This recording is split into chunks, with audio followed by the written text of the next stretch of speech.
Bitch bad. What's up, everybody? What's up, friendly neighborhood nerds? I tweeted this, so somebody should wander in here at some point. Yeah, there'll be something. We're just gonna. They say about streaming is you just kind of you act like the audience is there. You know, you gotta. I always act like there's an audience We've been here. doing that for 2 years. It's like with public speaking. Right. Public speaking, they tell you pretend the audience is naked. We just pretend they exist. They even are there at all. Yeah. Yeah. So I'll just pretend they're not there. Oh, okay. Well, you do you. I'll do. Yeah. Look at all these awesome people. So many awesome people in such a small place, depending on the size of your screen. We got myself, the Judah Rad. We got the Robo Strange. We have G Money. We have Chris Runt, and then we have our special guest. I foxing love comics. Fox Be Hungry. Yeah, right. I just noticed that. That's great. Awesome. And we are going to talk about. Let me just erect myself really quick. There we go. So as you can see, I bought this used from a library. But yeah, the Eternal Warrior, Sword of the Wild. It's the first Eternal Warrior volume that we've done so far, and it's the Greg Pak run. So yeah, that's there. That is. How did everyone else read this? Comixology. Ooh, let's see G Money for a second. Hold on. Let's see those. Wow. That's pretty. You're like a real comic book reader. I'm some casual with my trade, and you got issues. That's awesome. It was really cool to see like the ads for upcoming events and shit. Oh yeah, check they it out, preview like at least 10 pages each. Right. It feels like. I'm like, check out my trade. G Money's like, look at my issues, and now Fox is going to be like, yes, I made this volume. So yeah, there's the floppies. Maybe made some notes just now. Oh, that's awesome. Oh wow, that's Wow. like that's academic right there. Yeah. You know. That's pretty nice. So that's like the first 8 plus the Milligan runner in that bad boy. Oh, nice. Wow, you were made for Club Valiant. You were born for it. Yeah, I was sucked in the 90s, and that blew up on me. Yeah, well, this won't.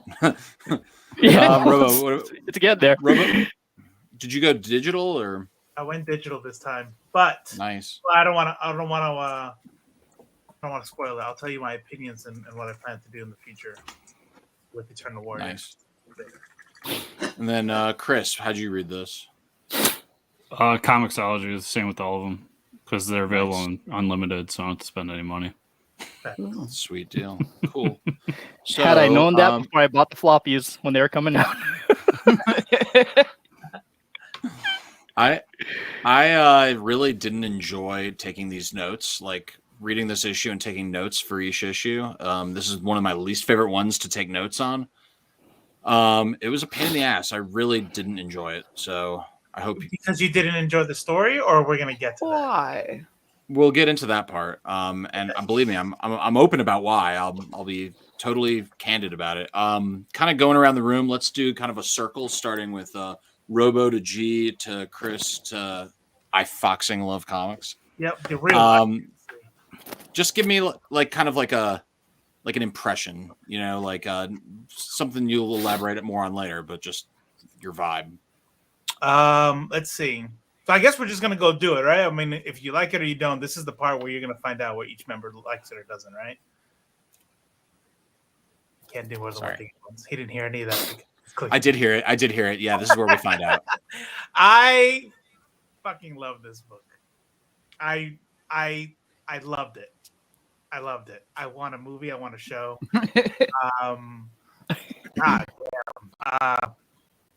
I will elaborate later. That's my take. Okie dokie. G. I liked it. Okay. My prediction was completely off, which is good. Chris, what did you think? It's aggressively okay.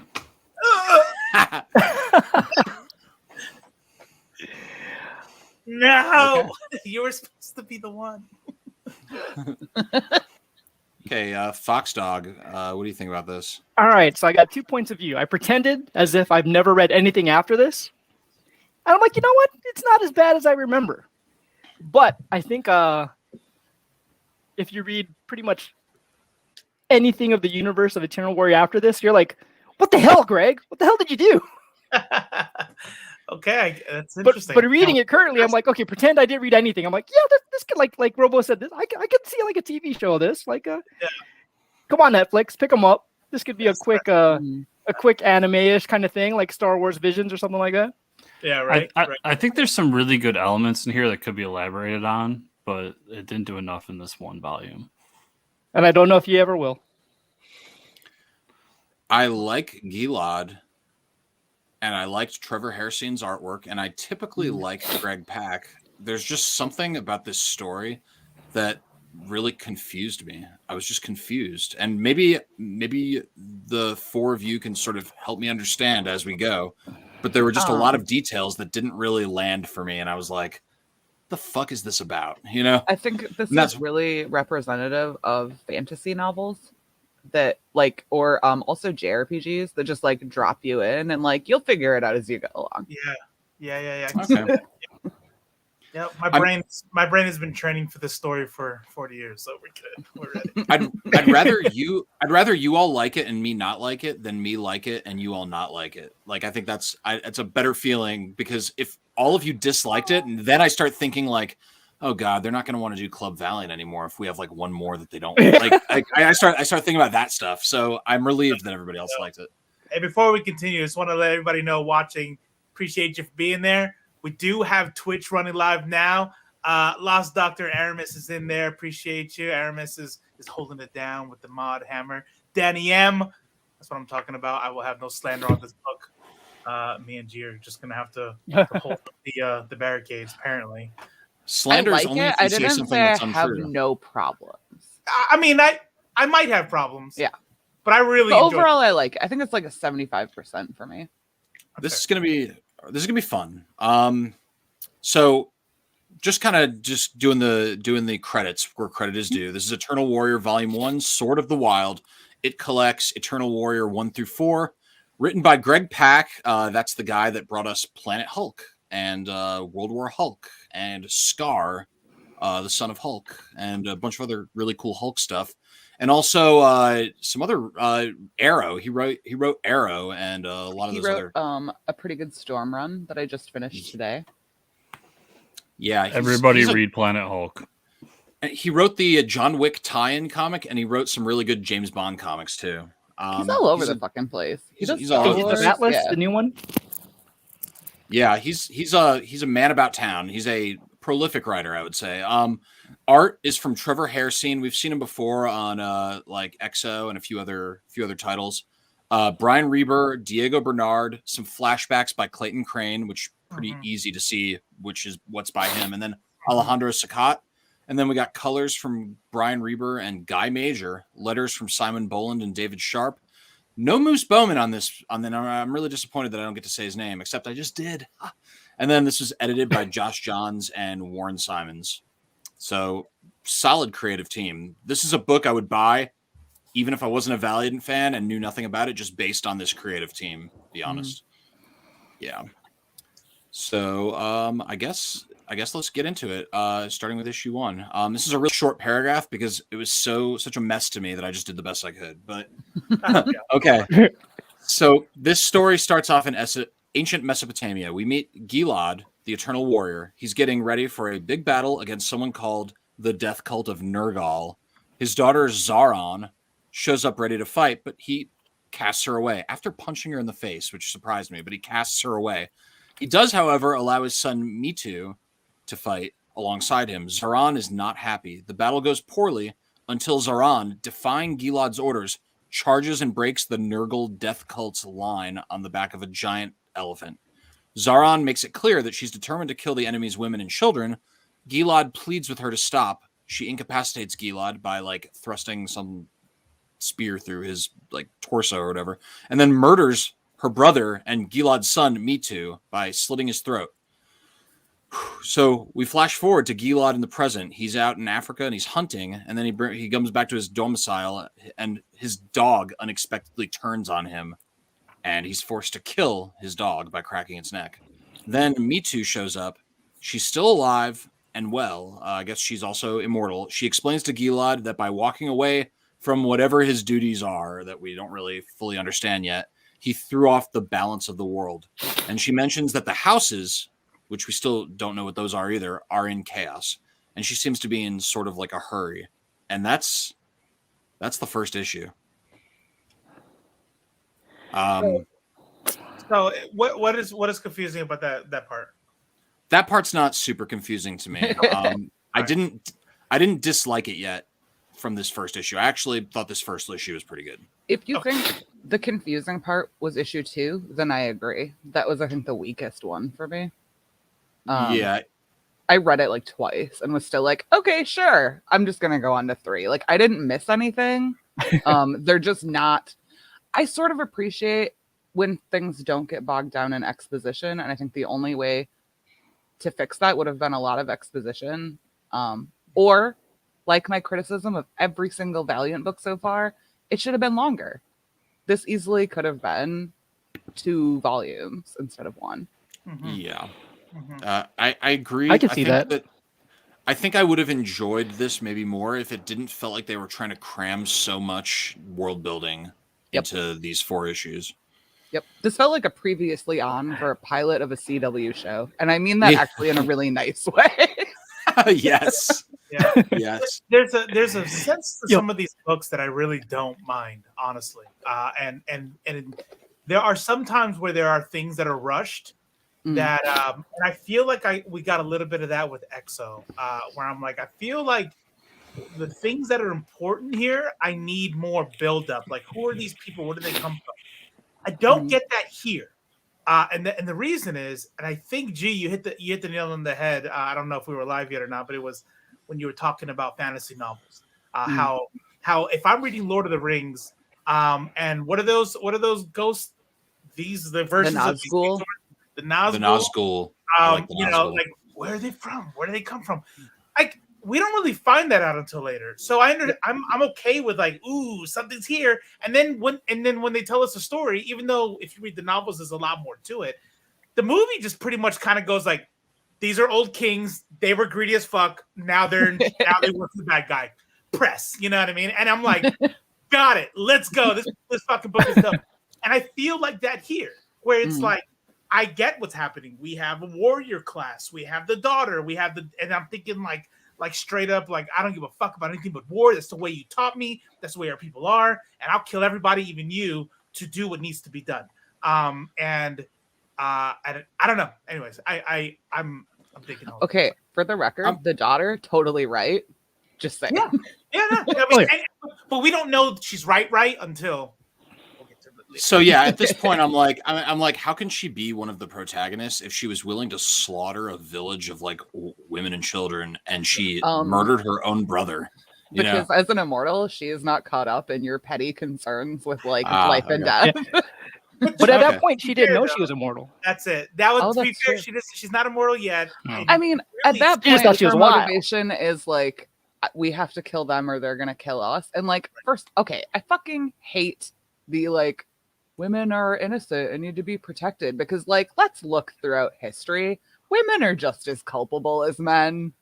Like, women owned slaves. Women were a big enslavement. There's a good book about it. Anyway, but yeah, like, so like, I hate that. So hell yeah, kill the women too. Children, but you can't leave a kid with the revenge in their heart. So like, you have to kill them. She's right. Okay, I'm just saying. Fair enough. So one other point. The two things on this first was one, why did we have to kill a puppy? That made me mad. You know, look, I'm surprised Robo didn't speak up about that.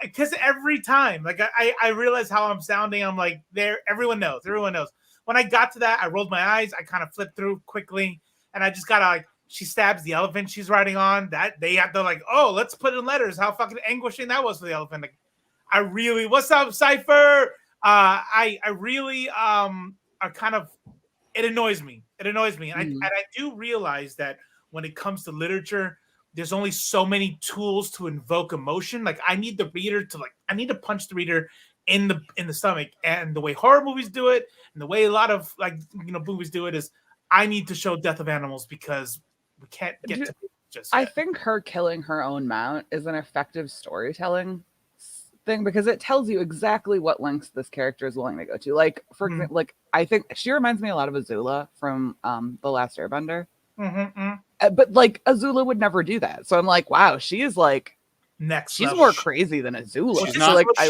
She's not very sentimental. Like No. that's kind of what you get right out the gate. Is she's definitely not. She is, but we find out she is until at like issue 4. But here's what really she is, and then I'll shut up because I'm talking a lot. She is the ultimate in religious zeal, which I'm wondering to see where her character goes from here if she stays a protagonist, because making her right was kind of weird. But in the first issue, I predicted she was going to be the reason I kept reading, and spoilers, at issue 4, she is still the reason I'm reading. Fox has something to say. I got a couple of points. First, the whole killing the dog. Don't have any pets, but I also thought he's eternal. He could either tie up the dog until he figured out what was going on with the dog, or, you know, hopefully he's got a way to like throw him pretty far until he can make a doghouse and keep him a prisoner for a little bit. Nope, gotta break his neck. He's got to break him. Maybe he's one of those people. At least he cried. To Maybe be he's one of those fair, people that doesn't dog distinguish. did Like, not exactly seem cuddly. He just went hunting. Like he just Neither went does hunting Gilad. and killed an animal. You know what I mean? Look at the panel before the dog goes nuts. That dog is adorable, and I want it in my life. Can you show me, because I don't want to open my floppies and find it. It looks like Because just a I regular only remember dog. it looking like sort of mean. And then literally when it like transforms into a fucking wolf when it gets angry. So the See, page that's before, a mean dog. yes, but the page before, Right there, though. Look at this little guy. He's an old man, and he's look at him shaking his tail. yeah, Like that's his Okay. buddy, and he's passed out next to him. That's his fucking buddy. Look at him right there. that's not even the That's what panel we I'm do. looking at, but it's still like, yeah, it's it's for some reason it transforms into a fucking wolf when it. I don't know. Maybe I don't know, Jake. well, Have you ever seen a dog get angry? Because like they do. maybe he was putting it. I've Maybe been he was chasing putting it out them of on my its fair misery. share of dogs with my career, so I know. Trust me, there's dogs I'll kick in the face, but it's still No, like but if it's my dog and it goes nuts like that, my first instinct isn't to break its goddamn neck. 100%. Well, I Yeah. guess we're better than Gilad. One more And point maybe- before we move on to the next issue. One thing that confused people when you were reading it live when it was coming out is whenever it said, ancient Mesopotamia, and then it says now, and you're like, when the fuck is this shit happening? After he met up with Archer and Armstrong?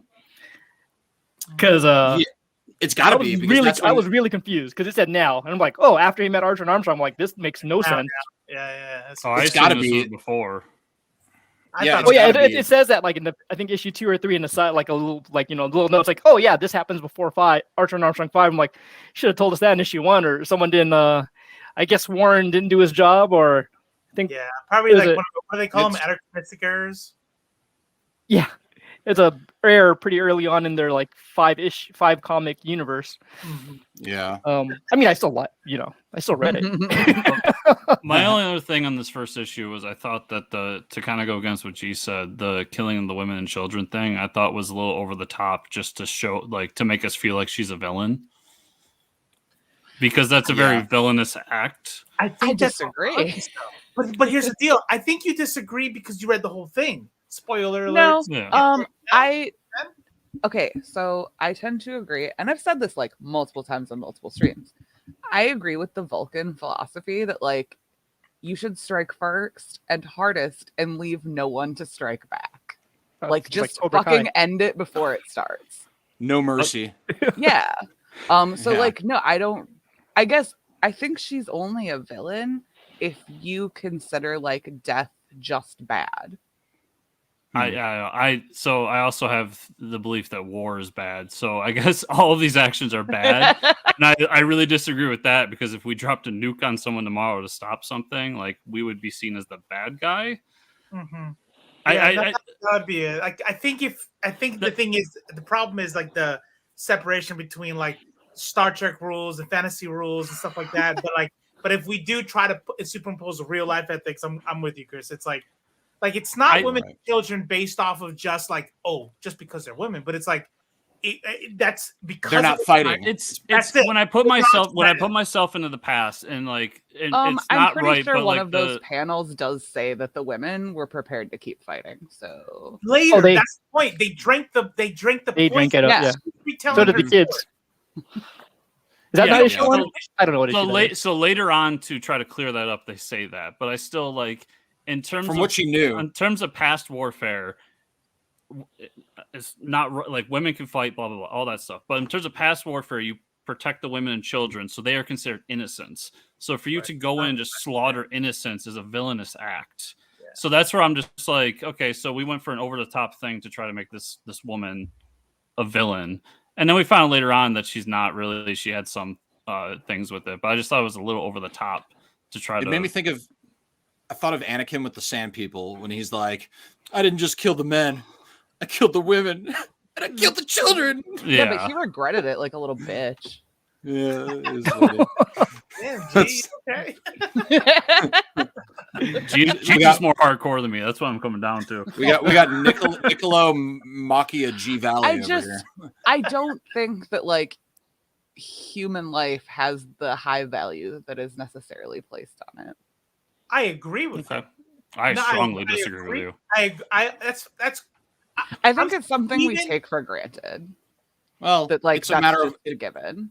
it's No, a matter I- of who assigns value. Like Yeah. I consider my life to be a very high value, and I consider the lives of absolutely. people I know and love to be a high value. But once you get outside that circle, that level of value significantly decreases. So Yeah. maybe if it was but I think When there's did preconception of women, children being innocents, and we got to save them like start?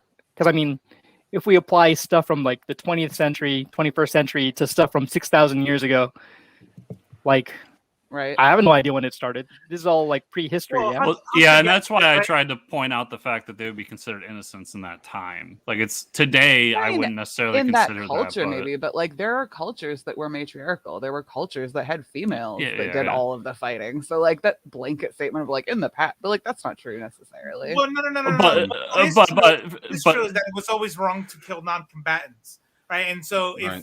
if you had this kind of rule where, and then what did you do with non-combatants? You made them slaves and shit like that. there's So an Right. assumption. There's an assumption that because the women and children are at base camp, they're non-combatants. that's it. yeah. Not because So- they're women and children. So because if they're we non-combatants. flip the roles and we said men and children at the base camp and the women were all out fighting, Same I thing. would consider those men innocents in that context. right, Yes. because they're non-combatants, right? Yeah. It's Right.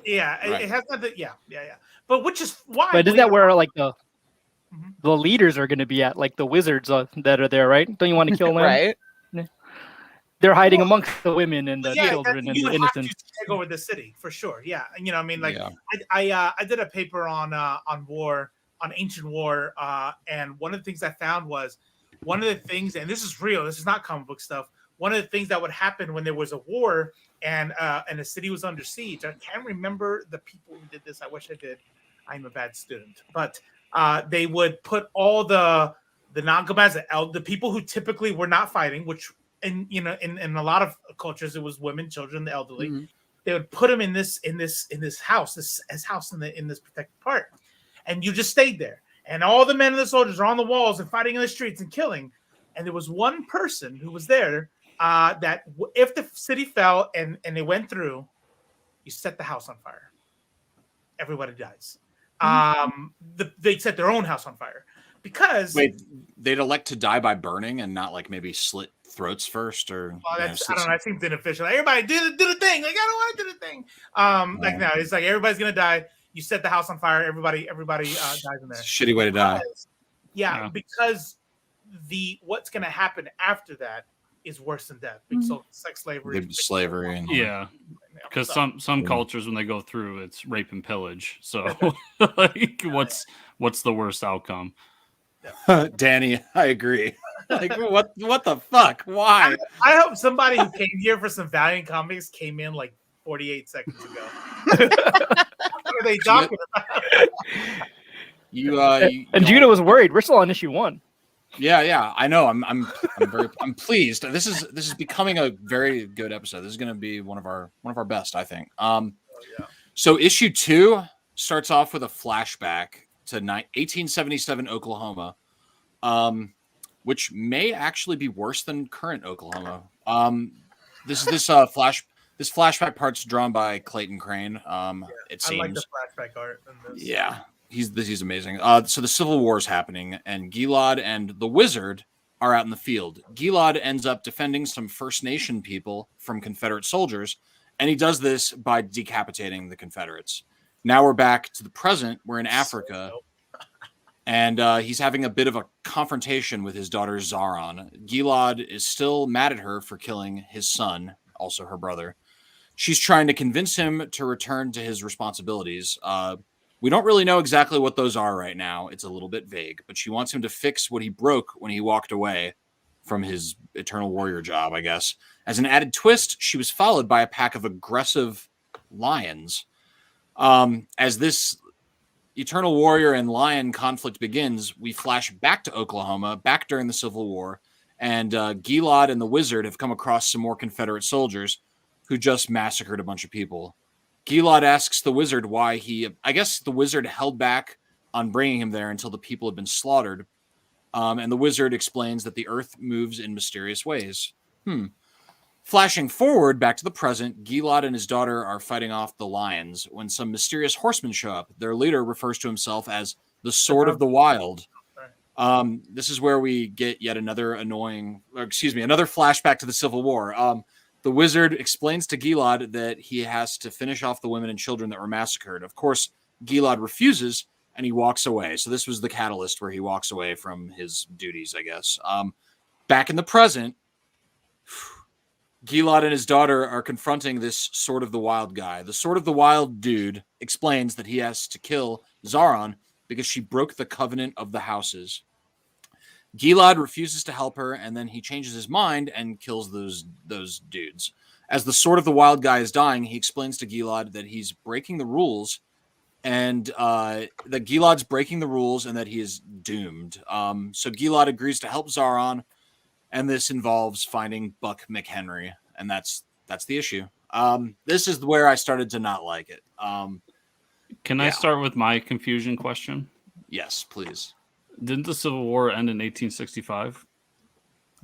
Yes, I think, but there were still Confederate loyalists. Like it's not like they could just go online and see that the war was over. You know what I mean? I understand there were still loyalists, but when I started reading this, I'm like, I thought that needed to be explained a little more because, as you kept saying during the Civil War, I was like, I had to look it up. I'm like, I'm pretty sure it was over before 1870. But I thought they should do a better job of explaining who those people were. Yeah. I just took it as these are U.S. soldiers, and they killed First Nations people plenty. Andrew Johnson did not declare a formal end until 1866. So I made an assumption. I made an assumption. You're off by a year, Chris. No, but the Lee did surrender in 65. There were 16 months between the two different surrenderings. Sorry, continue. Yeah. So I assumed these were Confederates, but maybe they weren't Confederates. Maybe they were Union soldiers. U.S. soldiers. Both sides were hella racist. Yeah. Yeah. Okay. Yeah. I didn't take that as this as like a Civil War thing or not. A long time ago, U.S. soldiers killing indigenous people. That checks. Yeah. It could be just like a Bureau of Indian Affairs people that were like soldiers that were rolled into that. I don't know. Were they supposed to be indigenous people? That's what I thought. That's what I thought. Yeah. Oh, see, I was racing through this so quick, I didn't even notice that. That's my. Okay, that makes more sense to me then. Yeah. It's the one time Gilad actually doesn't look white. So check this out. I like historical flashbacks. I'm not anti-flashback, but do the flashback and then do the present. It's like flashback, the present, flashback, the present, flashback, the present. It was like 3 of these, and it was just threw me off. It threw off the rhythm for me. Did that? I agree. Anyone? Mm-hmm. Yeah, I kind of just had to go with it.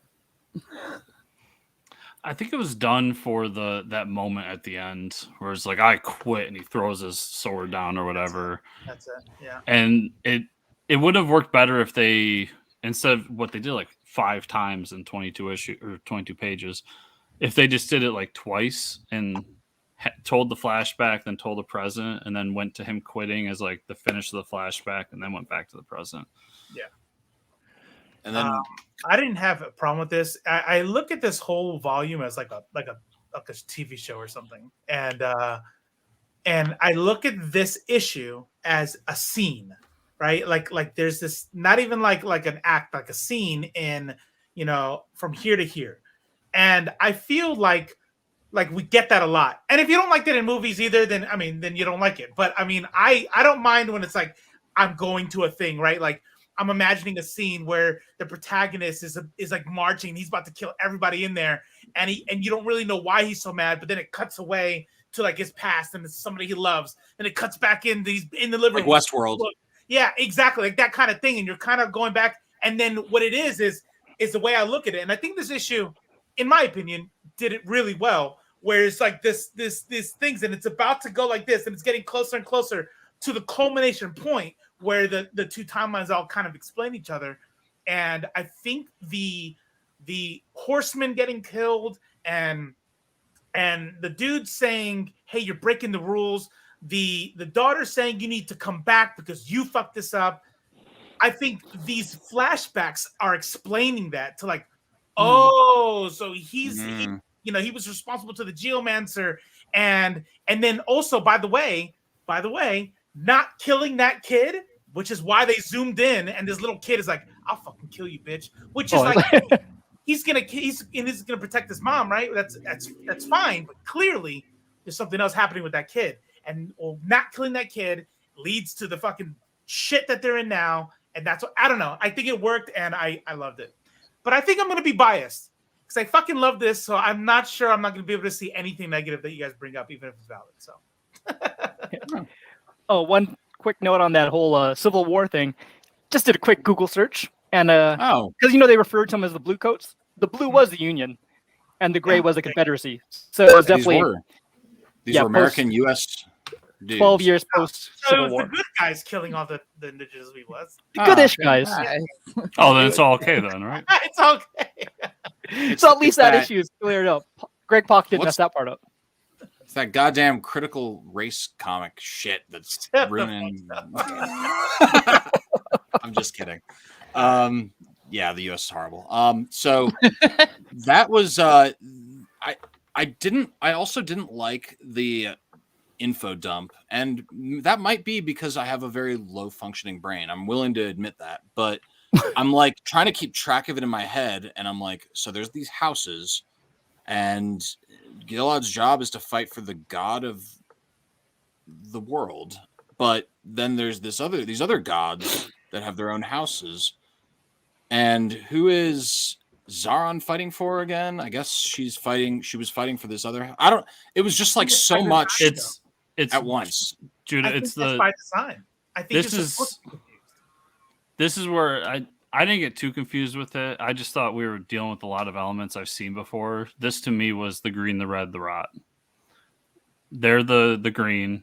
There's some fun, or actually they're probably the red because they're dealing with the wild.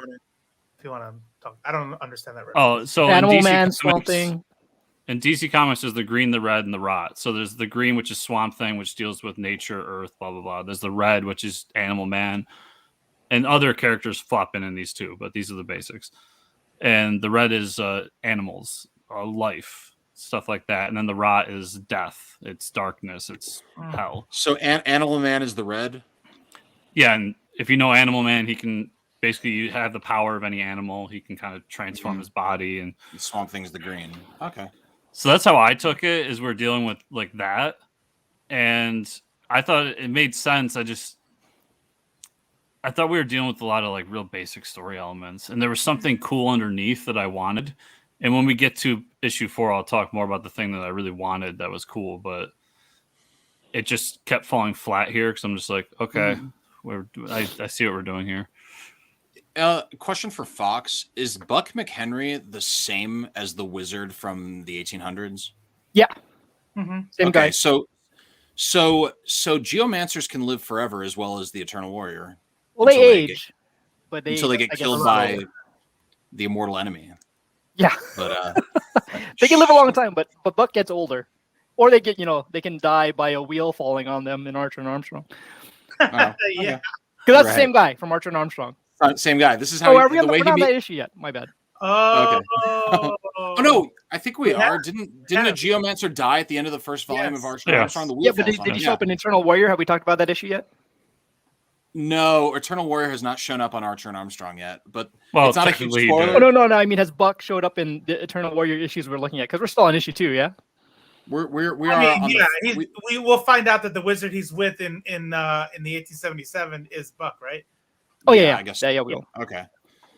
Oh, okay, one do you point wanna... before I forget, before we move on to issue 3, is that if you see it in issue 1, there's that one point, right before he kills his dog, where he pulls out a gray hair, and it shows kind of like just to note that his immortality is different than Armstrong, who just doesn't age. He's just forever.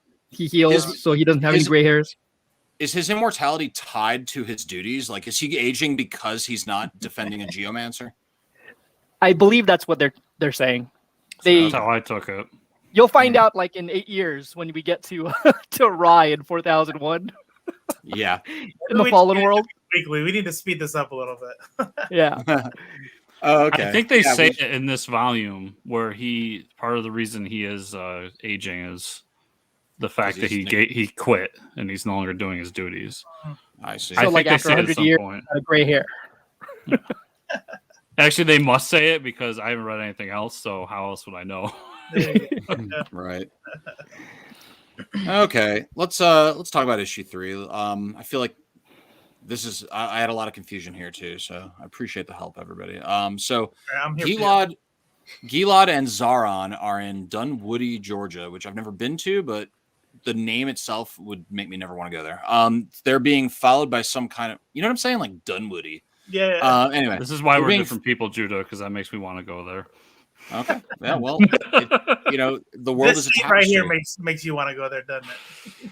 So they're being followed by some kind of bird-like drone. The people that are, I guess, observing the drone feed are referring to Zaron as the Wild Child and Buck McHenry as the Wizard. Now, Gilad and Zaron are at the gun store, and I actually really like that panel where they're shopping and he's wearing the baseball cap.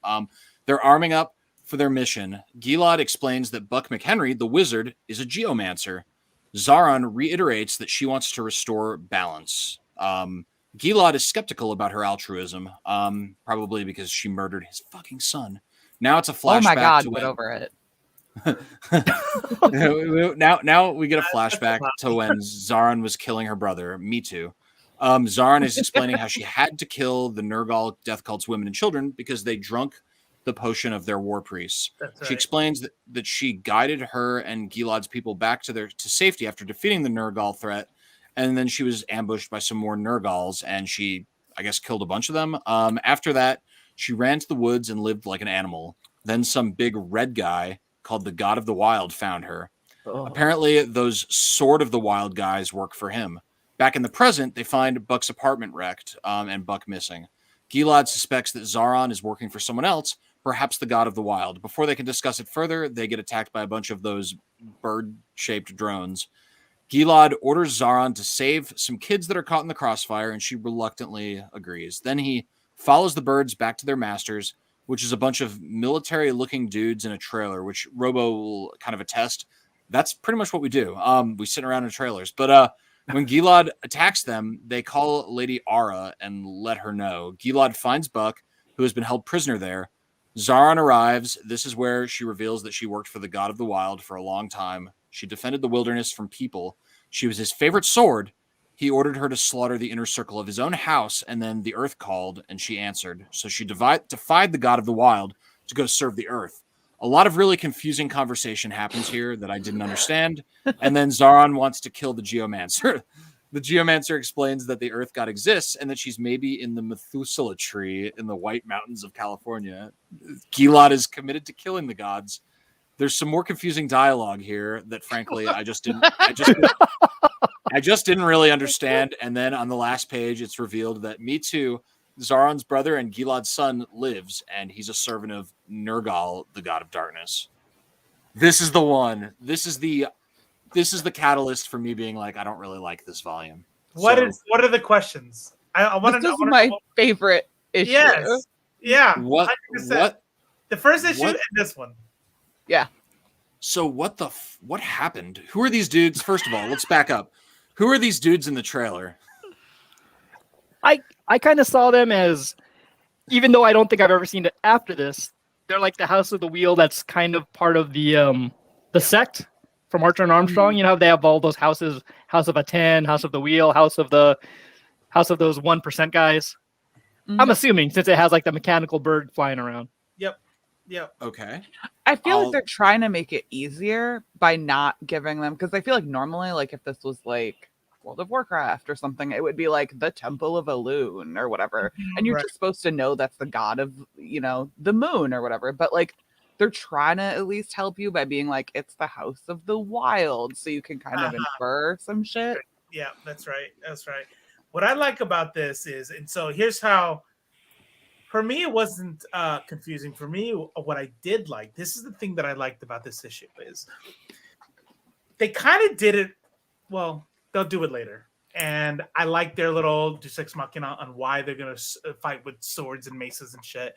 But one thing I find silly in like modern tellings of like fantasy is, I serve this god.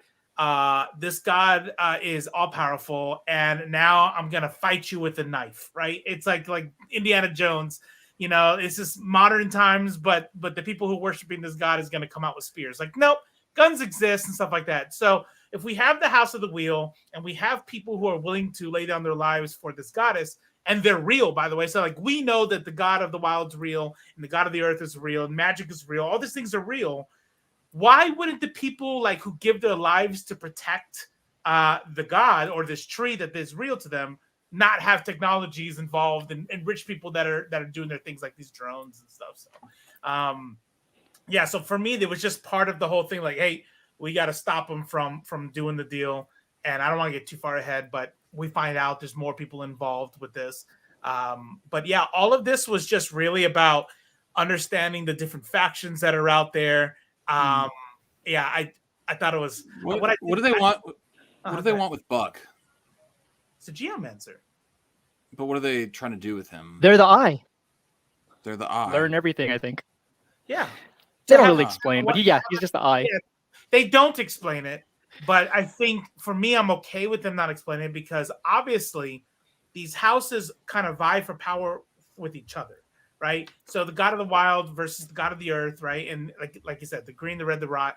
And if I could have a leg up by having the eye, a geomancer, like I'm good with that. Like, no. What do you plan on doing with them? What information? Like, I don't need all that. I just know that they want one of the power pieces of the House of Earth for themselves. I don't know. I like this whole thing. It made me a fan of the daughter for sure. I forget her name. Xanadu. Zaron. Yeah. But, okay. Yeah. This thing was dope. Yeah, that was dope. That's a badass image. But even the story to us was like, I'm like, that's the next issue, right? This particular image looks so much like Illidan from Burning Crusade. I'm sorry, but this whole series was giving me like major like World of Warcraft vibes. Like World of Warcraft, Lord of the Rings, there's a lot of stuff. Maybe that's why I don't like it. Shannara Chronicles, like this is like fantasy gold. like Judo or anybody else who didn't like this issue. When you turn the page and Mitu is alive and he's working for the god of death, I was definitely like, oh. What? No, I definitely felt that. I was like, oh shit, like that was an oh shit, and it was a good one. Yeah. Okay. I feel like once the god of death was introduced, and they kept like going back to this guy's death, this felt as obvious as can be. Well, and because it seems so likely that it would be the sister, because like she's the one who's cool with wholesale murder, but then like no, it's the golden boy. And you think, oh, it's nice guy Me Too. He would never. Whoa, right? Yeah. He's looking good. I think it's just a fundamental like preference thing for me, where I really will eat up a sci-fi type thing where it's like even if they don't explain it, even if it's just as crazy as if it was magic, at least like there's a feeling of like, well, there's this could exist in the real world by sheer virtue of the fact that it's sci-fi and not fantasy and not magic.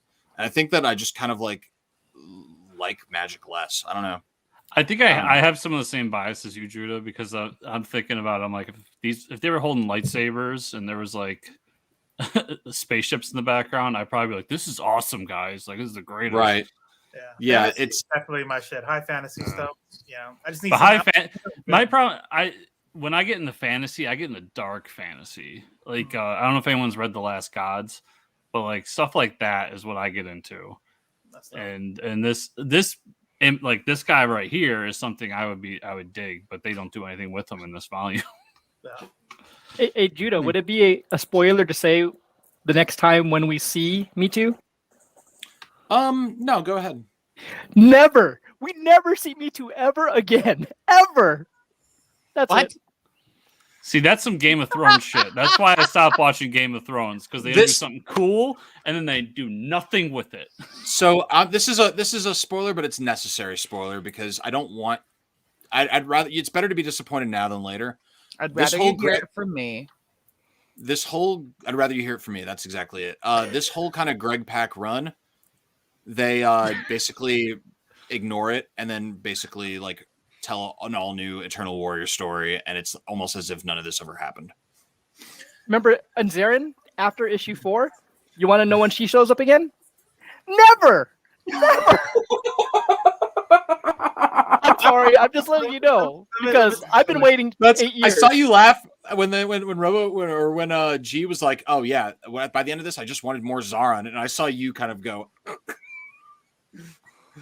The silence. Wow. Nah. I don't want you waiting every trade, waiting for her to come back. No. I'm not. I appreciate it. But I didn't have the double bars in Discord. I should have done that double.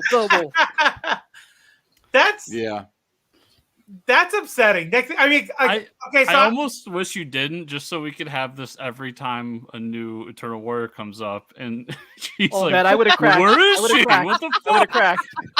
Every single time, Judah would look at me like, oh. There is more Greg Pak. The next trade is also written by Greg Pak. Fuck about Greg Pak. I want Me Too. What's going on with this? Me too. Well, it's funny. It's funny because Greg Pak. I 100% know what I'm going to ask Greg Pak about at a con now. Oh my even God. Greg Pak ditches this whole story. Yeah. I'm gonna bring my floppies. I'm gonna throw them down. And where are they? What happened? Oh my God. But do you see now, like when Fox was saying, like, yeah, you know, I wanted to like it, and I think I kind of like it, but now that in context of everything else, you know what I mean? Yeah. Yeah. Maybe it becomes like a waste. God damn it! It's like a complete waste of time. Kind of. I guess. A waste of time.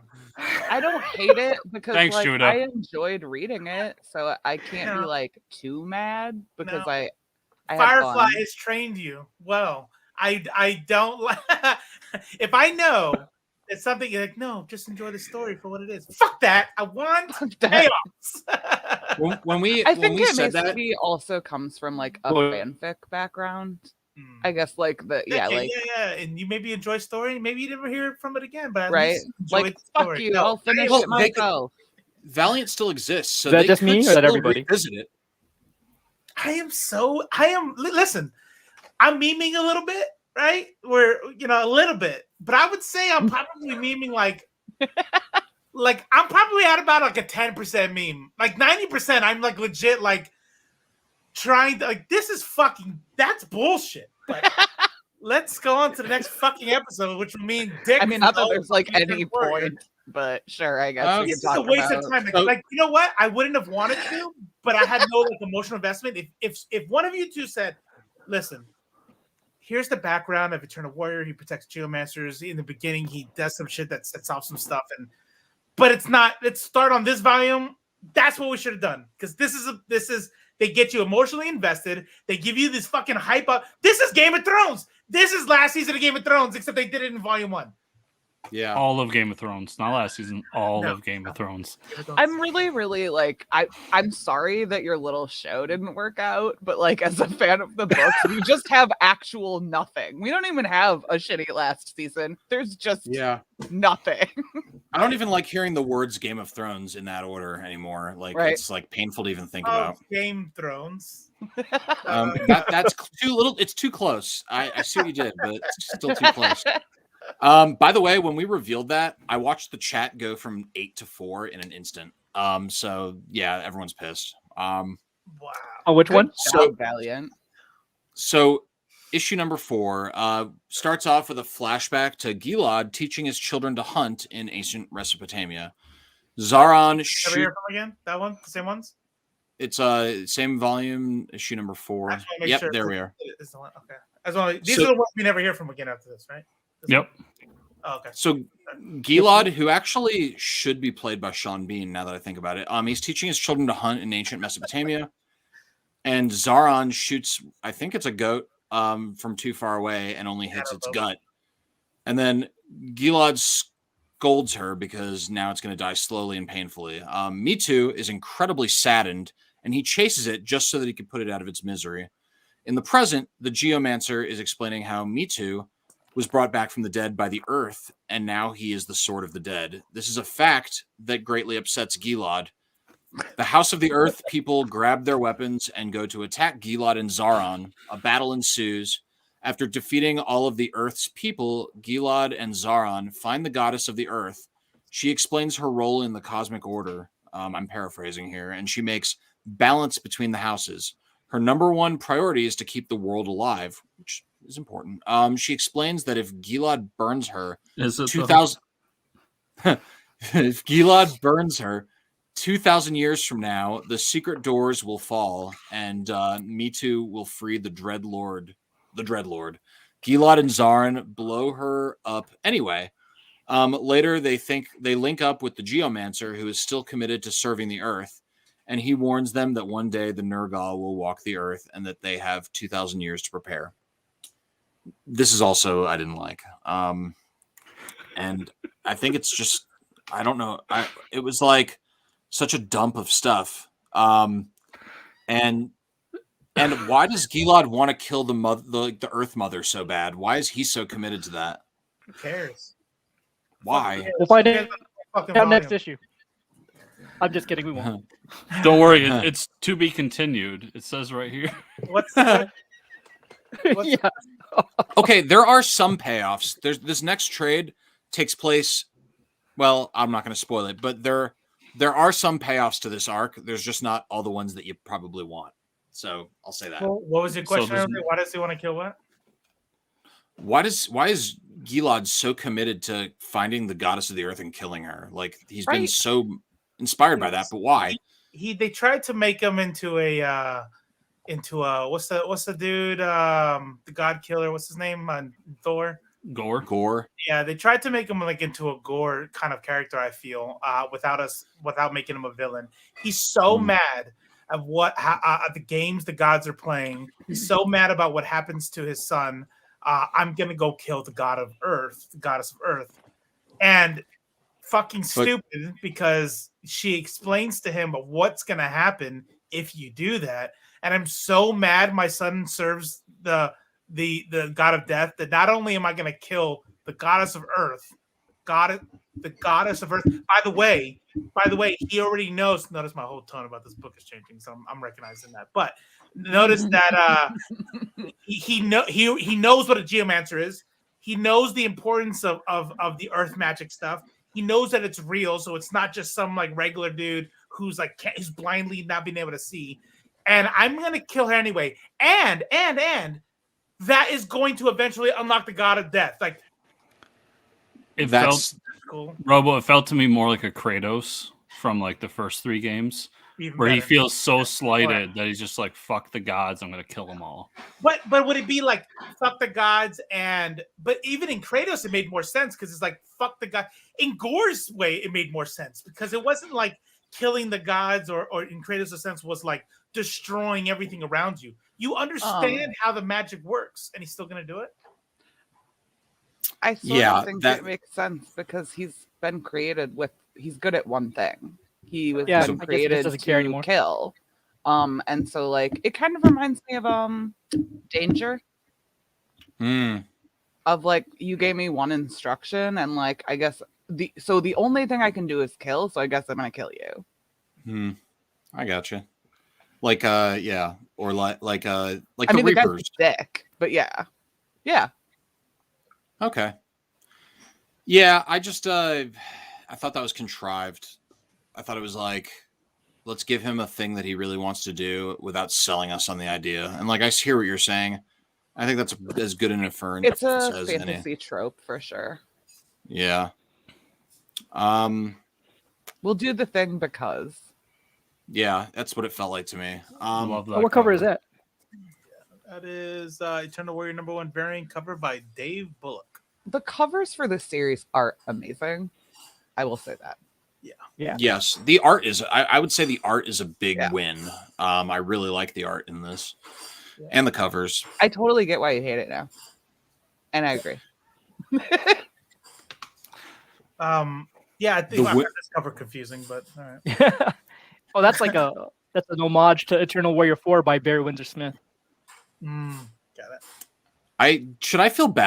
Should Fox and I feel bad about telling you guys that No, this doesn't? because it was gonna happen anyway. No, I they think- should feel bad. Who? Okay. No, Greg no, Pak. right, The yeah. Great- You want to like, just yeah, invite yeah, me, yeah, or yeah, next yeah. time I'll do You know this. what? I'm not No, even, no. I'm not even gonna No. blame Greg Pak because I've read so much of his shit and I don't believe he would do this. Like I think Editorial? headcanon, I think he was trying to make that character as interesting as possible. And yeah, I'm gonna blame editorial Fair. because that Fair. feels more Greg Pak to me. Yeah. Yeah. I need to know, so that's what I'm gonna do. What kind of ended up happening after Pac's run is that that's when Kent and Lemire and Venditti and Dice Art became like their four horsemen of writers who took over everything. Okay. And then like Lemire and Kent kind of did more Eternal Warrior, but never in his own title. He was always in the big events like the Valiant, Book of Death. In Unity, Eternal Warrior is fucking the best one. I'm telling you. Oh, yeah. In the Valiant, Eternal Warrior is the shit. Like you see some great Eternal Warrior, and then he doesn't get what I would consider, and just one person's opinion. He doesn't do what I would consider to be like a killer run until Venditti writes him in Wrath of the Eternal Warrior, and that's when I was like, oh my god, I can't turn this page fast enough. You know. And who knows? Maybe Me Too and Zarin will pop up in the Kickstarter because we'll have to tweet that guy and say, hey, what about Me Too and Zarin? Right? I'm gonna tweet him. We tonight. should. No, like if Everyone I in this, again, everyone on this panel, and everyone in the chat, when we're done with this, we should just tweet at Valiant and be like, "What the hell happened with Trey Wrights or something?" Yeah, I followed him already. I'm just going to tweet against you, Judah. This is so chaos. okay. That's fine. Some people aren't looking for anything reasonable. Some people There's just so want to much see the world burn. potential there. I think maybe I'm not a fantasy guy. Maybe that's it. But I think at the end of the day, like this book doesn't do anything all that like amazing to me. That just gives me the feeling that you and G and Robo got. I just felt it was. I'm not gonna a say very it's by doing the numbers something I've kind of never book. seen before, but like there's I don't know. I read it's a not lot even of that. books that follow the same exact story. Or they'll It's bring not up. even that. I don't care about the doing something new. Like nobody does anything new nowadays. That's just a fact. But like, I mean, something special, something different. It just felt when you're in a genre that I don't care about already. Like you kind of have to go and be A+ for me to pay attention to you. Where like sci-fi is something I love a lot more than fantasy, and I'll read like kind of okay sci-fi and be like, "This is really good." So I think part of it's my bias towards Condition. fantasy, but also it's just like I think okay, this is an okay book. I don't see the specialness of it. I don't know that I'm ever gonna like be like, oh, you have to go and buy this one. There's a thing fantasy Well, does not where now. they fantasy takes for granted. Fantasy tends that I've read takes for granted that I'm going to assume someone's bad. Like there's no villain in this story. Like they bring up the god of the wild, and I'm like, and they're just like, now take for granted that if he comes back, that's really bad. They'll bring up the Dreadlord, and they're like, he's bad, you know, and I'm like, why are they bad? Maybe they're great. Maybe Nergal's great. Is Nergal bad? No, the wild definitely wasn't bad. The god of death is supposed to be bad, but only in the same way that a fucking deadly disease, if your mom gets it, is bad, even though it's not inherently bad. I just didn't feel like I got to know these bad guys that I'm supposed to be worried about, you know. Me too. The God of Wild is not the one who's going to be released. He's already released. He's in the wild. It's right. Nergal is the god of death, is the one who's going to come back, and I guess. Which, by the way, is not an intimidating name. Nergal. Come here. I will say though, I think G had it on the money in the beginning. Like, they do kind of gloss over a bunch of stuff, and this should have been longer to try to create those moments that Judah you're talking about. To really establish all the stuff that they're not going to pay off later. I would have liked a flashback. I was waiting for it for years. I'm still waiting. I would have really enjoyed a flashback to Nergal doing some really evil shit, you know, like the bubonic plague or some shit. I don't know, you know, something like that. No. Do we get more of like these houses? Do the gods show up? Is there any of that kind of like conflict? Will that happen later? Not really. You can say like, hold on. Yeah. Spoilers. Just spoiler alert. But Is he doing the nothing. Dougie right now? Nothing. That was funny. What was that? Really? I don't know what that is. It's a double bars on Discord. Those were the Discord censor bars.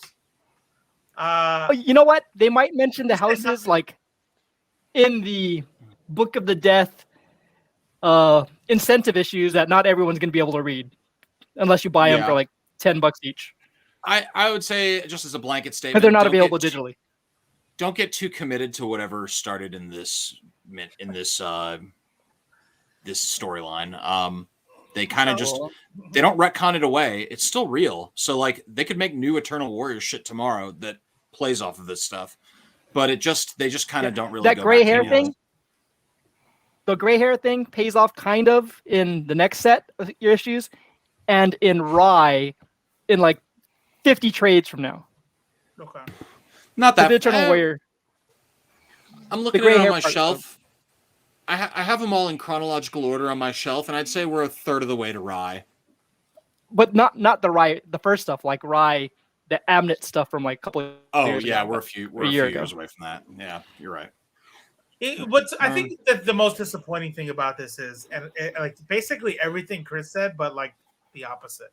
Like, I love fantasy, right? So this story might have been mediocre for me if we didn't have the gods and the houses and the horsemen and the like. Hey, you might be losing your power a little bit because you've neglected your duties. Yeah, you've broken your oath. The sun, the like now I must serve it. Like the whole idea of the heralds of the different gods and he killed one of the gods. Is she dead? Like those fantasy elements are what made me love this volume. Not so much, like G said, like there's nothing really unique about this story, but the stuff that's there, the not so unique stuff is the stuff I love. So dope, let's do this. I love. All of that is not going to continue. So the stuff I found interesting that I would have liked to see more of is a lot of what you said. His son, the gods. I would like more about them and what their structure is and everything. And a lot of that reminded me. I don't know if anybody but me read this, but there was a Wonder Woman volume. It might have been Greg Pak actually, but anyways, it's where she comes in contact with Celtic gods. And it's a lot of the same, like, because they're based around nature and blah, blah, blah. And what he got into in that volume, that character, I would like to see in this world a little more fleshed out of what these, kind of what Judah said. Like, we don't know who these people are. Like, she kind of, the nature god explains herself for like 2 seconds and then is like, oh, and by the way, Nuke, you're gone. Like, what? Yeah. I love a clear-cut villain where I see the villain, I see them do evil shit, and I hate them, and now I'm excited for the good person to kill them. You know what I mean? Yeah, and not to shit on like that. Like, obviously you're allowed to like that, but I am a fan of like a whole series of gray area which again is an element of like high fantasy stuff where this, Give me a nuanced, like Saruman, nuanced villain. Yeah, I like I like Saruman. I like what's his face? Fucking. I like the way they did in Lord of the Rings because it's like you do meet them and you see why they're bad, and you see pretty early why they're bad. You know what I mean? I just didn't feel that here. I don't know that we have any bad guys.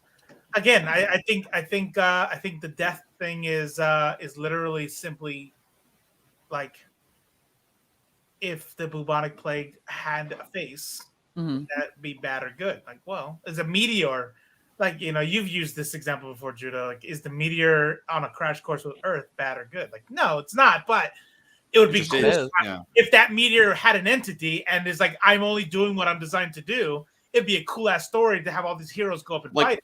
It's like not Galactus, cool, but yeah, exactly, like Galactus. Then how many stories do we have of heroes fighting Galactus or getting him to like go somewhere else? Is Galactus a villain? I don't know, but it's cool to fight him. In this case, that's how I looked at like the god of death, who was locked away by the god of earth, goddess of earth, and okay. Makes sense. Real quick, because I looked it up. The book I was referring to is The Brave and the Bold, Batman and Wonder Woman, and it's by Liam Sharp. And you can get it right now for $3. Liam Sharp is a rare talent. I feel I do want to tweet at these people, but this is how many years ago? And going off of how Fox feels, I guarantee that they've heard it all 1,000 million times already. But I'm like, hey, it's 2013. I'm 12. What is it? 10, 8 years late. I'm 8 years late to the game, but I just want to like, if you thought you were done, you're not. I'm here to bitch about Volume 1. I don't think there was a huge outcry about this. I mean, Fox, you've been into this longer than me, so correct me if I'm wrong. But I think one of the reasons why they changed course is because there just wasn't so much emotional investment in this arc. I mean, amongst Fox, amongst the fans of 2013, were people not mad that there was no payoff here?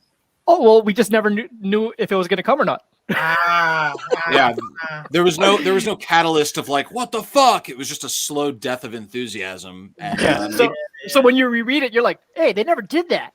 They didn't follow up on this or that. Yeah. So I was just waiting year after year after year. I'm like, oh, another event. Maybe they'll show up here. No. Danny's like, nah, I'm good with not having payoffs. Yeah. Oh, I love Greg Pak. Yeah, it's called edging, where you build yourself up, but you never get satisfied. I haven't come in 11 years. It's awesome. Oh man, it's gonna be great. It's gonna be great. It's gonna be great when the day finally comes, though, Robo. Yeah, it's gonna be in the Kickstarter. He has to do it now. I'm not saying I wouldn't be surprised if they revisited this stuff in the Kickstarter.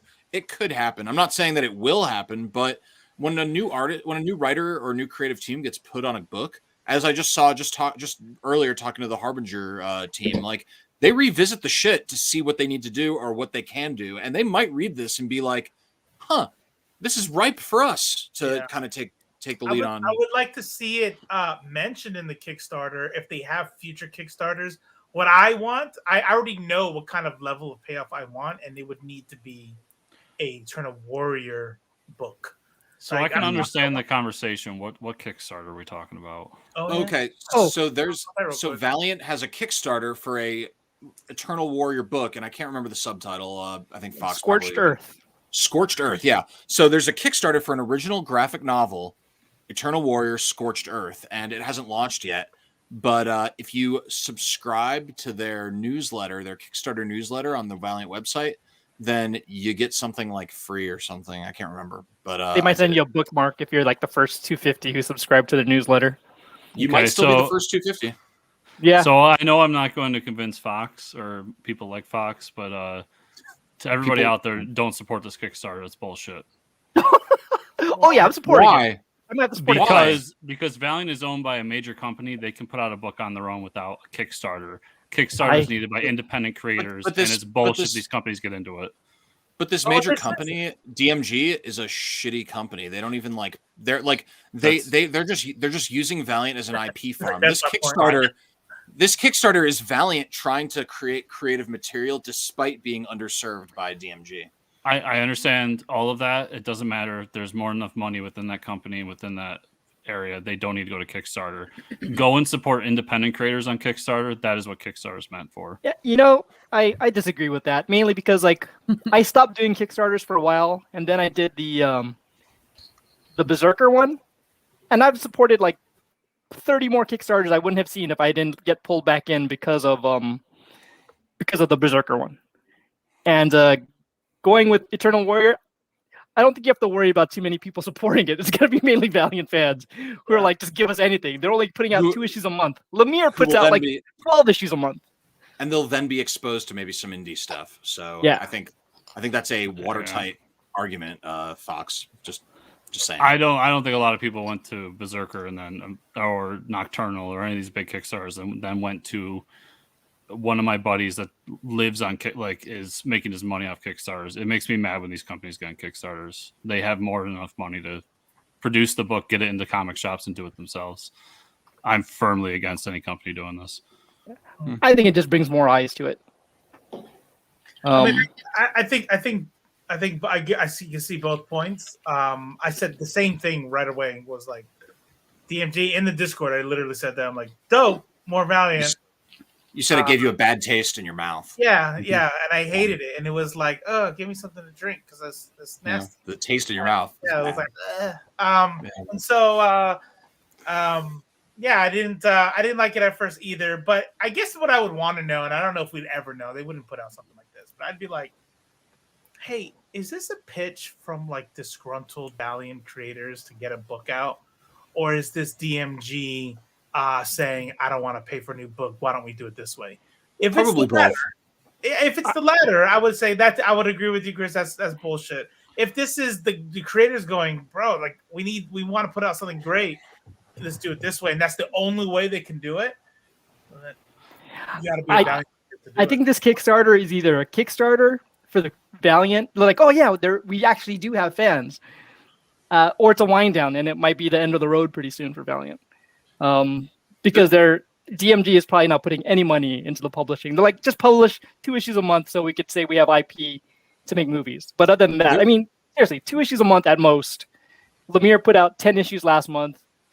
Scott Snyder has like 5 issues a month. We're not even as big as an individual creator at this point. There's a Kickstarter. What you have to ask yourself is, and the answer is easy for yourself, Chris Runt. Really, I would say for most of us on the panel, except for Fox and Judah and Danny and Michael Malone, like you have like people who like Valiant, like, yeah, I'm glad I'm into it. Like, let's read it. But then you have people like super fans. And I think what you have to ask yourself, and again, the answer will be different depending on how big of a fan you are, is not supporting DMG worth never seeing a big Valiant book like this again? I'd rather Valiant die than support a DMG Kickstarter. And so some people was like, yeah, I want the fucking lesson to be learned. But to a Valiant fan, they'd be like, no, I want that extra. So there's levels, and this is where I say I think a part of our problem as a society is that consumers are bitches. And what I mean by that is that they don't stand up for things. And I just think this is wrong. Like, I didn't like it when who did Berserker? As an anti-Keanu with you. Keanu Reeves and Boom. Oh, Boom Studios did it. Like Keanu Reeves, yeah, whatever. But Boom Studios did it, and they did not need to kickstart that book to put out those. They could have put those things out into the fucking previews catalog right here, and sold just as many, if not more, copies. We talked to Matt Kint about it. Matt Kint, we asked directly Matt Kint that exact question about how he felt about it going Kickstarter. He talks about that. But the Kickstarter model, maybe that's just better.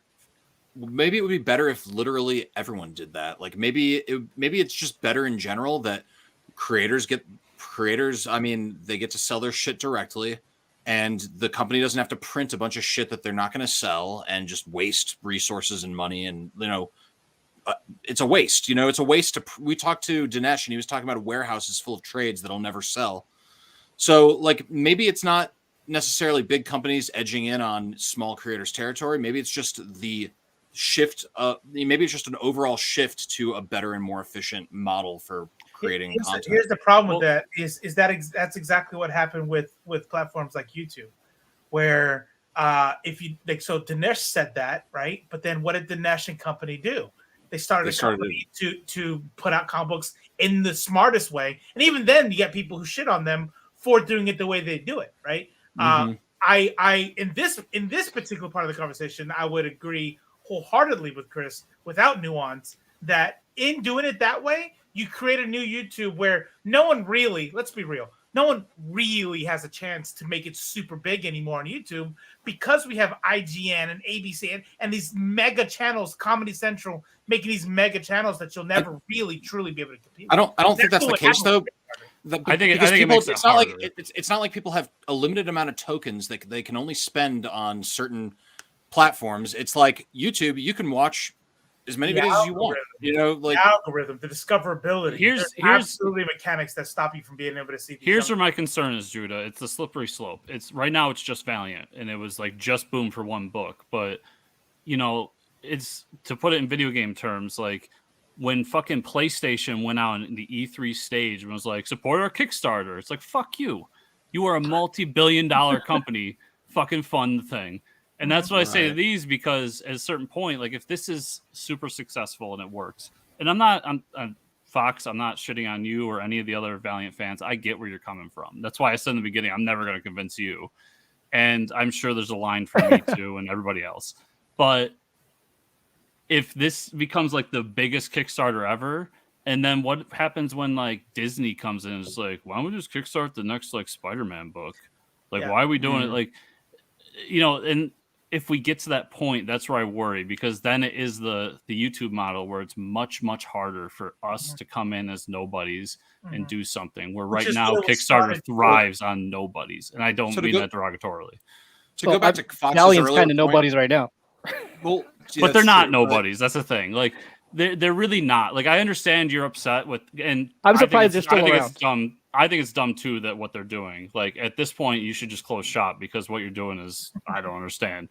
But it's still, they're not nobodies. It's not like Valiant in the 90s when it came out of nowhere and nobody knew who the fuck they were.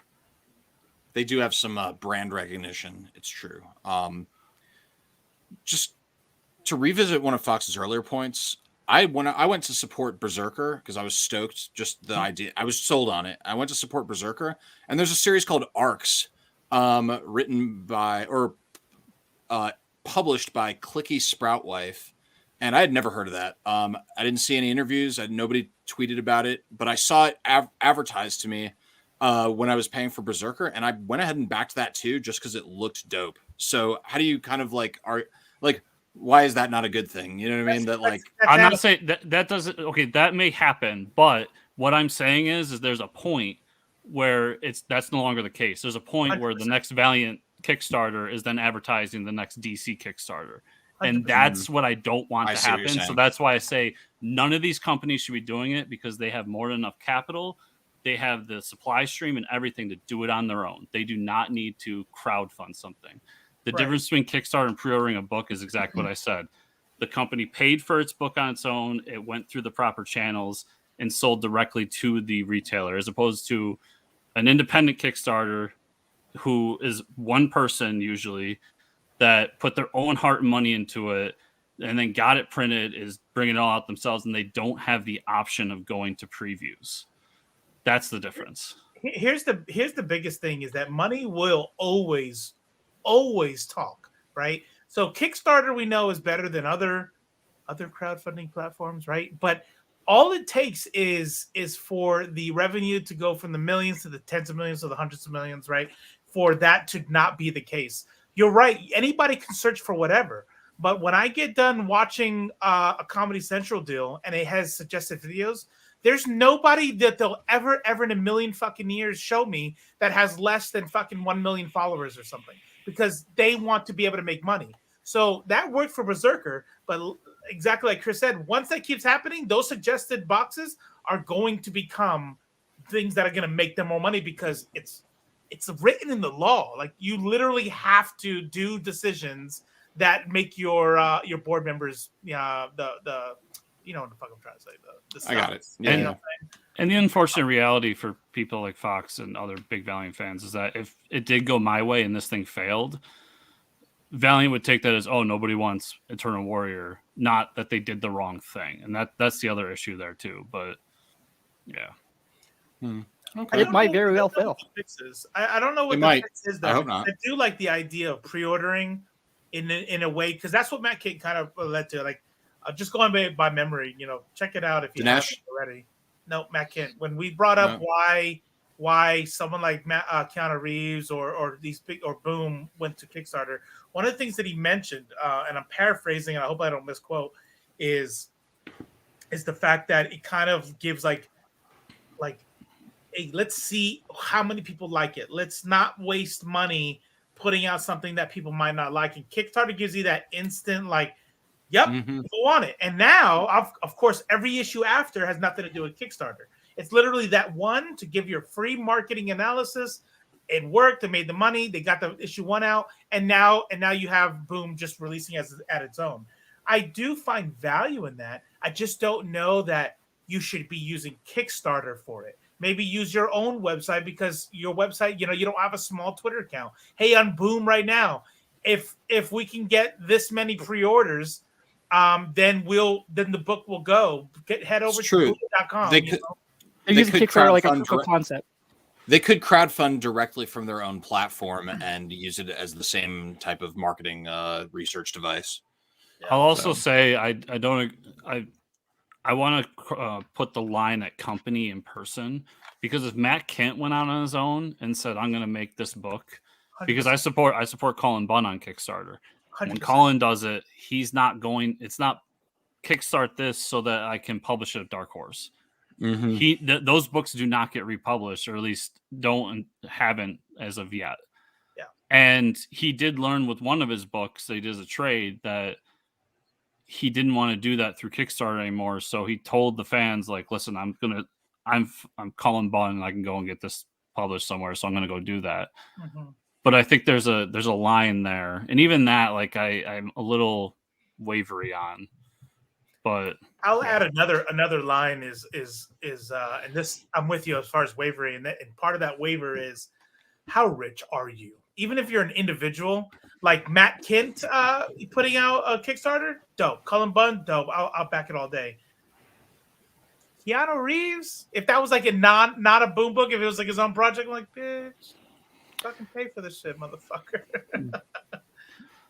DMG is pretty rich, but Valiant itself is not. They're putting out like 2 books a month, maybe. Yeah. If that. So I don't know if they have the resources themselves. Before we close up, I do want to make a correction real quick. I know this is a while ago, but I didn't want to interrupt. When I said, I don't know why, but I thought this Kickstarter thing was going to be like some crossover event.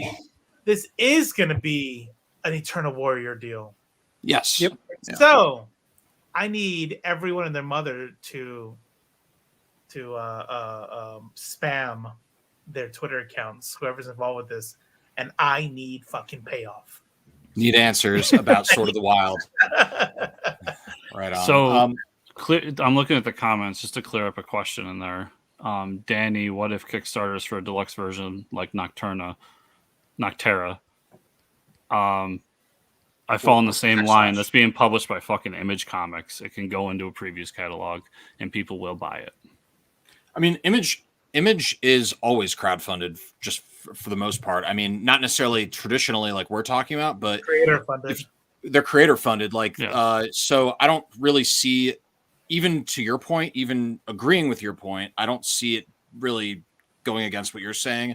If someone crowdfunds an Image book, because they're just trying to raise money to get Image to publish it, just like they would even if they weren't using Kickstarter. I know a lot of people inside of some of the small, like Scout Comics and so on and so forth. And some of those books were crowdfunded on Kickstarter, then published through Scout and all these other places.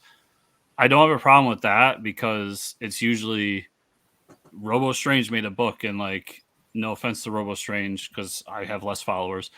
Who is Robo Strange? Like, he's not Colin Bunn. He's not Scott Snyder. Scott Snyder can walk in a room and be like, I want to write a book, and it's going to be about this, that, and the other, and I'm going to get Greg Capullo to do it. And they're like, cool, let's do it. Yeah. Like he that's why I say there's levels. And while yes, it is funded by the creator, like there's just levels. And Scott and how successful Scott is in his career and how successful that book is, it could definitely be done without a Kickstarter. Right on. So next week, before We should have a before club we Kickstarter. yeah. I've Before been we thinking about doing a show like that actually. we used to do something called the Kick Boost, and we just kind of fell out of it because we had too much other stuff going on, and we've slimmed down our programming a little.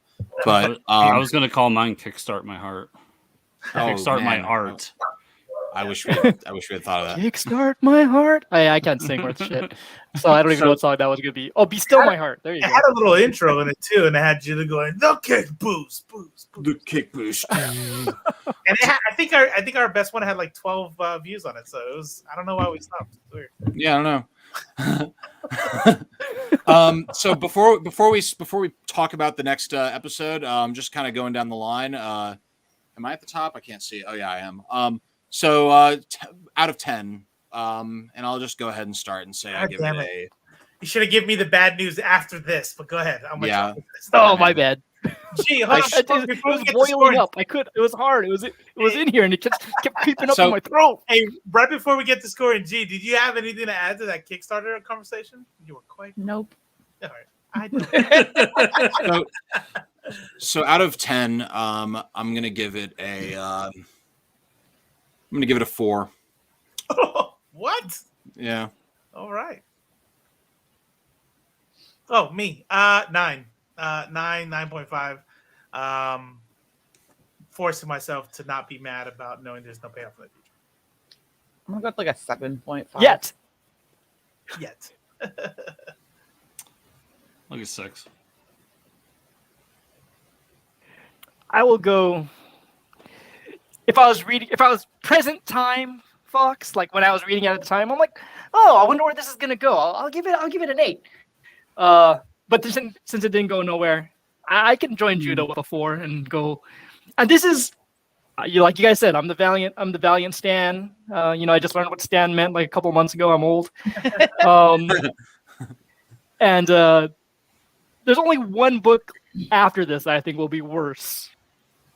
Everything else will be higher. It's specifically in Eternal Warrior. No. I mean just overall in the Valiant Got it. universe. I know which one you're talking about. I think. Is it written by Alice Cott? That would be 100% correct. Okay, I can't wait for the fucking hate fest that we get to all enjoy together when we read that book. What's the title? Like not the exact volume, but what's the character involved?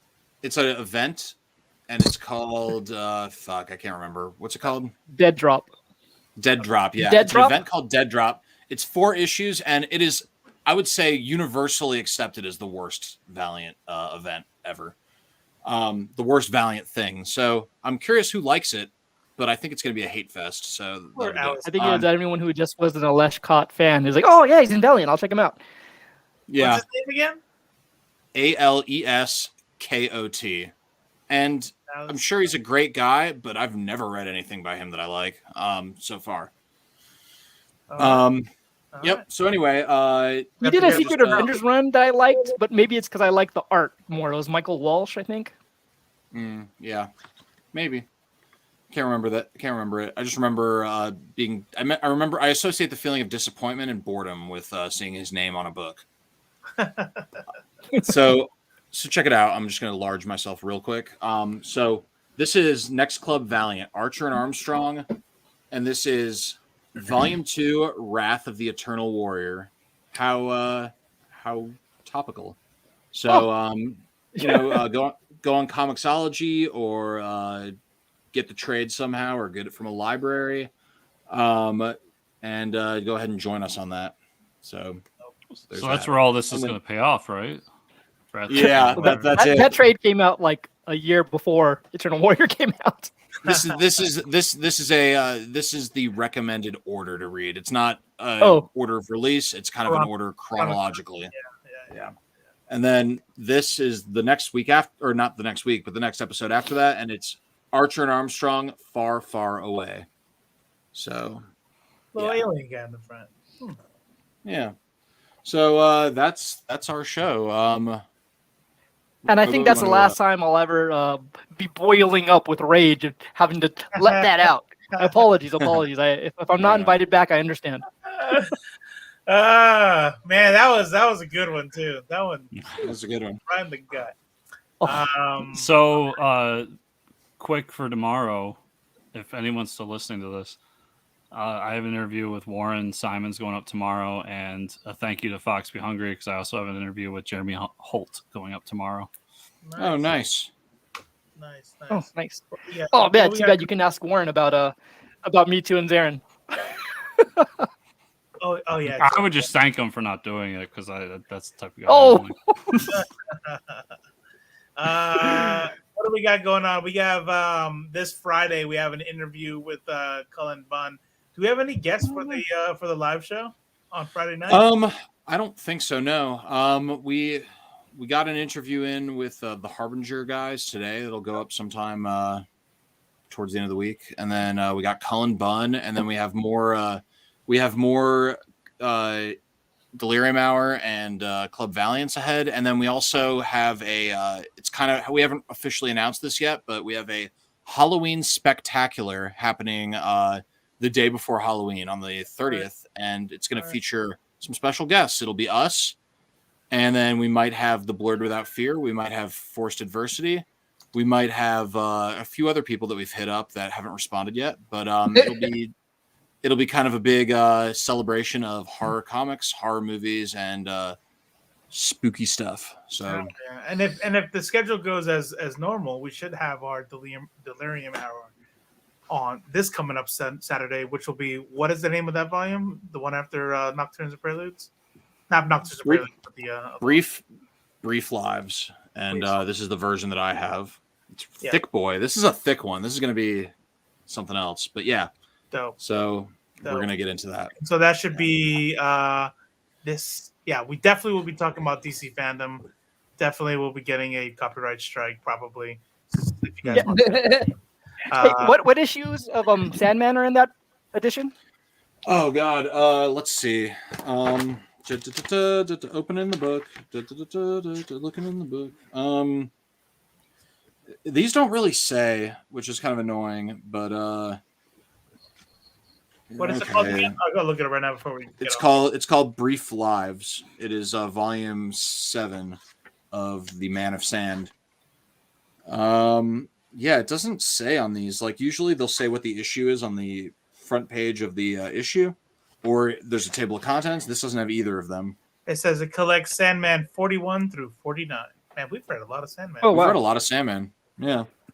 Cool. Yeah. Feel free to jump in on that too if you catch up. Oh yeah, I don't think I'm caught up on that. I was just gonna say that I was telling G a couple of weeks ago that in stock trade usually has good sales, and for some reason the deluxe edition that has 17-31 is 65% off. For some reason, none of the other editions are that cheap. What was that? You cut up a little bit. What was the website? Oh, I was telling G, I think last week or the week before, like in stock trades usually has pretty good sales, and for some reason the deluxe edition, like the new hardcovers, this one 17-31 edition 2 is $17.50 for some reason. Everything else is like not that cheap. Dope. You're past that point. All right, ladies, gentlemen, and MBs, that is the end of our show. Thank you so much for joining us. We hope you appreciated everything we had to say and all the bullshit that, because what we say is so important. Don't forget to check out IFL Comics, iflcomics.com. There you'll see links to our YouTube videos, some articles that we wrote a long time ago, and most importantly at the bottom is links to all our friends. So you'll see Danny's show, Chris's show, and a bunch of other people's show on there, links to their podcast and YouTube, iflcomics.com. And if you haven't already, like, subscribe, and check us out. Oh, actually, the most important thing to me is iflcomics.com will have a link to our Discord, which is where, fuck Facebook. Come to Discord, hang out, where G will do all the coolest fucking movies, doing all the horror movies for this week on in our Discord theater room. All October. I think next week is vampires. I think. So until Discord figures out how to copyright us, we're just gonna keep doing that. So love you guys. And I will keep picking movies no one cares about. There you go. See y'all. I haven't been on Facebook in 9 years, but I love Discord.